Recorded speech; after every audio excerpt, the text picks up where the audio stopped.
සුබුදෑසනක්. දැන් අද වීඩියෝ එකේ දෙවෙනි පාර්ට් එක.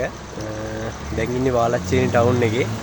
අද යන්නේ මුලින්ම කල්ලඩි බීච් එකට ගිහිල්ලා එතනින් හිඟුරත්තෑවට යන්න හදන්නේ. හිඟුරත්තෑවට යන්නේ අද වෙන පාරකින් මහාවයට ගිහිල්ලා. ටිකක් දුරයි. වටයක් යන්න තියෙනවා. මුලින්ම අපි කල්ලඩි වලට යන්න ඕනි. එහෙනම් දැන් වාලච්චේනි ඉඳන් කල්ලඩි බීච් එකට ගිහින් බලමු කොහොමද කියලා. ඉතින් වීඩියෝ එක ගොඩක් දිග වෙන හින්දා මම හිතුවා වීඩියෝ එක පාර්ට් දෙකකට දාන්න. දවස් දෙකේ වීඩියෝ එක. ඉතින් මේ දෙවෙනි පාර්ට් එක අපි දැන් වාලච්චේනියේ ඉඳලා මඩකලපුව පැත්තට යන ගමන් ඉන්නේ. ඉතින් අපිට පේනවා නැගෙනහිරින් ලංකාවට හිරු උදා වෙන හැටි මෝර්නිං සන්රයිස් එක බලන්න පොඩ්ඩක් නතර කරා. ඉතින් ලංකාවේ ලස්සනම සන්රයිස් එක තියෙන්නේ නැගෙනහිරට. නැගෙනහිරින් තමයි හිරු උදා වෙන්නේ කොහොමත්.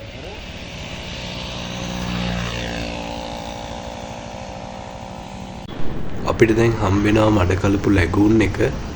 ඉතින් උදෑසන ලාහිරු එළියත් එක්ක මාර ලස්සන view එකක් තමයි පේන්නේ.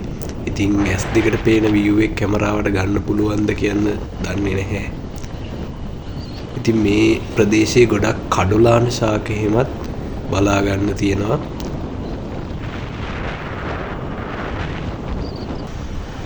මේක තමයි කල්ලඩි පාලම. 1924 දී ඉදි කරපු කල්ලඩි පාලම තමයි වම් පැත්තෙන් පේන්න තියෙන්නේ. අපි දැන් යන්නේ අලුත් කල්ලඩි පාලම උඩින්. කල්ලඩි පාලම මඩකලපු ලැගූන් එකට උඩින් ලැගූන් එක හරහා යන්න තමයි ඉදි කරලා තියෙන්නේ. ඉතින් මෝර්නින් සන්රයිස් එකත් එක්ක අපි ආව කල්ලඩි බීච් එකට. මඩකලපුව ටවුන් එකෙන් තමයි කල්ලඩි බීච් එකට එන්න තියෙන්නේ. මාරම ලස්සන view එකක් තියෙන උදේ පාන්දර බීච් එකේ රැල්ලක් එනවා. ලොකු රැල්ලක් එනවා කල්ලඩි බීච් එකට. නැගින හිරුත් අපිට අර පැත්තෙන් පේනවා. අපිට ඉද්දි වීඩියෝ එකේ ඔයාලා දකින්න ඇති සන්රයිස් එක වෙච්ච හැටි නැගෙනහිරට. නැගෙනහිර පළාතට තමයි ශ්‍රී ලංකාවේ ලස්සනම සන්රයිස් එක තියෙනවා කියලා කියන්නේ.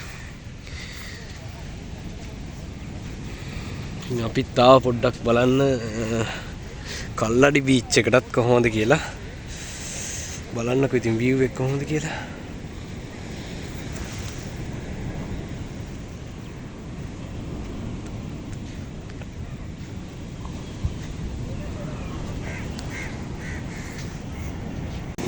බලාගන්න කල්ලඩි වලට එන ලස්සන රැල්ල.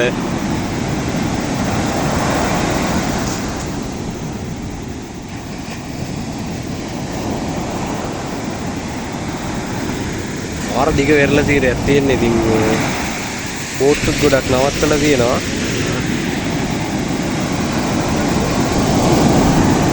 මිනිස්සු නම් ලොකුවට පේන්නේ නැහැ කට්ටිය කල්ලඩි බීච් එකේ නේ.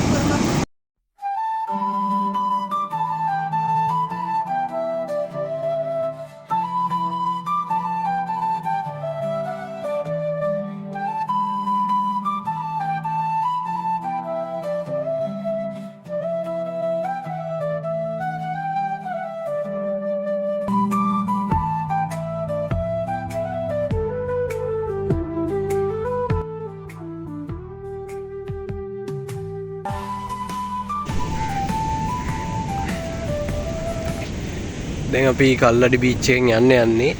දැන් අපිට යන්න තියෙනවා අපේ මඩකලපු ඉරාවුර වල යාළුවෙක් ඉන්නවා. ඒගොල්ලෝගේ දෙට්ටක් ගිහිල්ලා ඊට පස්සේ තමයි අපි මහා ඔය හරහා පිඹුරත්තෑව යන්න බලාපොරොත්තුෙන් ඉන්නේ. ඉතින් මාදුරුවය ජාතික වනෝද්‍යානයේ මැදිනුත් යන්න තියෙනවා.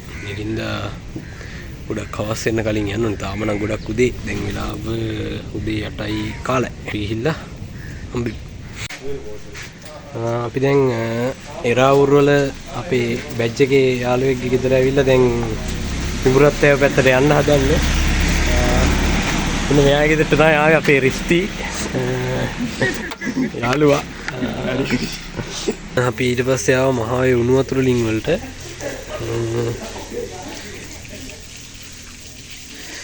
උණු වතුර ලිං කීපයක්ම තියෙනවා. අතන තියෙන එක තමයි ගොඩක් ප්‍රශ්නේ වැඩි එක. කට්ටිය ඉතින් උණු වතුර ලිං වලනුත් නානවා පිඹුරත්තෑවෙන් නාන්න තියාගෙන.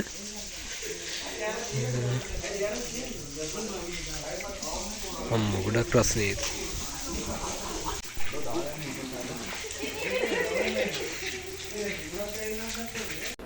අපි දැන් මාදුරුවේ ජාතික වනෝද්‍යානයේ මැදින් පිඹුරත්තෑව පැත්තට, ඒ කියන්නේ අරලගංවිල පැත්තට යන ගමන් ඉන්නේ. ඉතින් මේ පාර සම්පූර්ණයෙන්ම මාදුරුවේ ජාතික වනෝද්‍යානයේ මැදින් වැටලා තියෙන්නේ. කිලෝමීටර් 25ක් විතර සම්පූර්ණයෙන්ම කැලේ තමයි තියෙන්නේ. ඉතින් ඔයාලා හැමෝම දන්නවා මාදුරුවේ ජාතික වනෝද්‍යානය ගොඩක් අලි ඇත්තු ගැවසෙන ප්‍රදේශයක් තමයි. ඉතින් අපි වැස්සකට පස්සේ යන හින්දා ගොඩක් අවධානයෙන් යන්න ඕනේ. මොකද මෙයාලා පාර අයිනේ අනිවාර්යෙන් ඉන්නේ බොහෝ දුරට ඉඳ තියෙනවා. මාර ලස්සන පරිසරයක් මැදින් යන්නේ.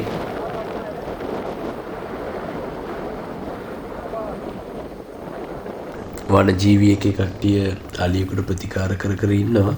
ඉතින් මොන හරි අනතුරක් වෙච්ච හරි ලෙඩ වෙච්ච හරි අලියෙක් වෙන්න ඇති.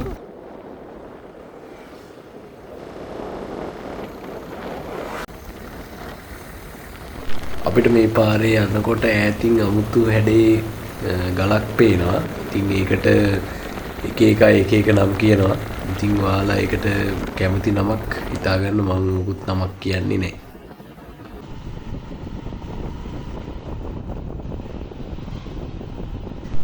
ඉතින් බලන්න මෙන්න මෙතනින් යනකොට පාර අද්දර කවුද ඉන්නේ කියලා. සාමාන්‍ය ලොකු අලි පැටියෙක්. එයා පාර අද්දරටම ඇවිල්ලා එයාගේ ආහාර ගන්න ගමන් තමයි ඉන්නේ. අපිට වම් පැත්තෙන් පේනවා දානිගල සර්කියුලර් රොක් එක. ඒකත් බලා ගන්න පුළුවන්.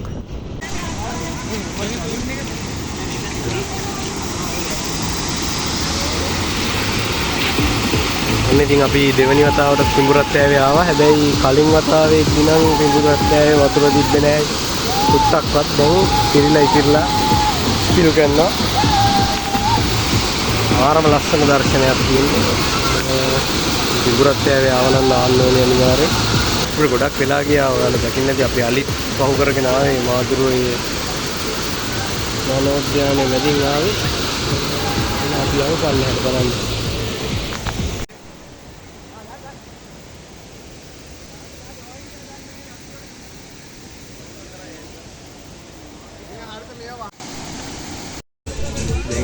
පිඹුරත්තෑවෙන් නාලා අපි යන්න හදන්නේ නැවත පොළොන්නරුවට.